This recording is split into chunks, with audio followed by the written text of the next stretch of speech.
Welcome to my channel. Please like, comment, and subscribe.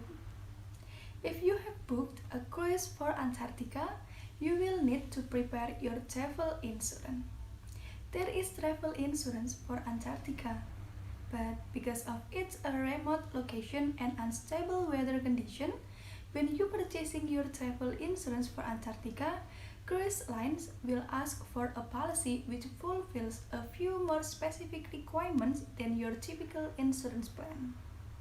It is especially important to get travel insurance when visiting Antarctica because there are no convenient hospitals or medical centers. So in case of any emergencies, you may have to be evacuated out. When you look for a travel insurance plan for Antarctica, you should look at whether it covers the following. Number 1. Medical evacuation. One of the main things tour operators to Antarctica will require from a travel insurance plan is adequate coverage for medical evacuation.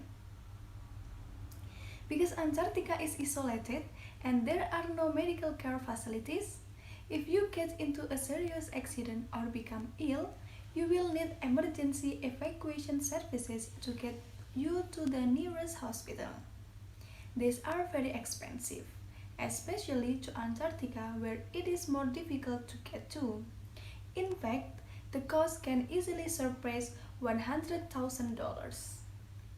Note that evacuation coverage includes any medical services you receive while on the flight to the nearest hospital as well as the cost of emergency air transportation. It does not cover the cost of your medical treatment once you reach the medical facility. For this, you will need medical care coverage. Number 2.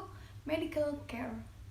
In addition to medical evacuation coverage, you need travel insurance for medical care in a foreign hospital once you are transported there.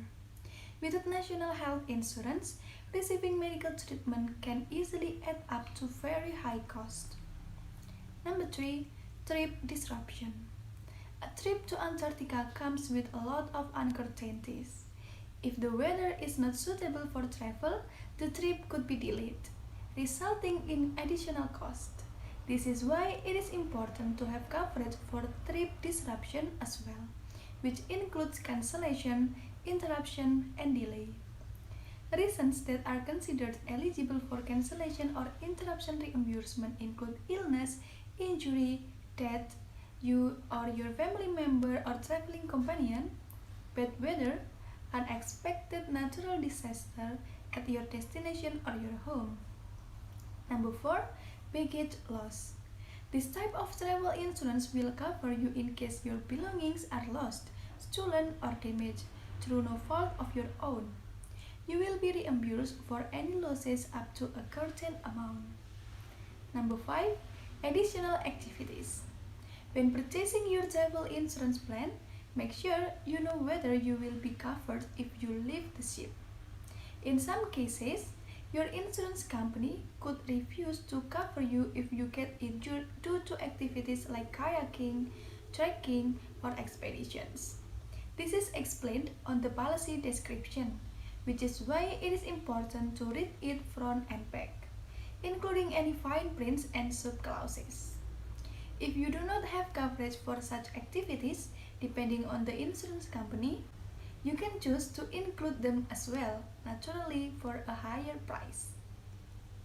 You should buy a travel insurance policy for Antarctica as soon as you book your trip. In fact, many cruise lines will ask you to submit proof to adequate travel insurance weeks or even months in advance. Due to how isolated and far away it is, the harsh and temperamental weather conditions, as well as the fact that the trip is almost entirely on a boat, a trip to Antarctica does not come without risk. Even though most cruises manage the passage without any incidents, here have been relatively rare cases where the passengers have had to be rescued from the ship after it hit an iceberg. Additionally, you should pack accordingly, like very warm, waterproof clothes, and take your sunglasses and sunscreen with you. Thank you very much for watching. You can also find many other information about insurance through this channel. Don't forget to give your like, comment, and subscribe.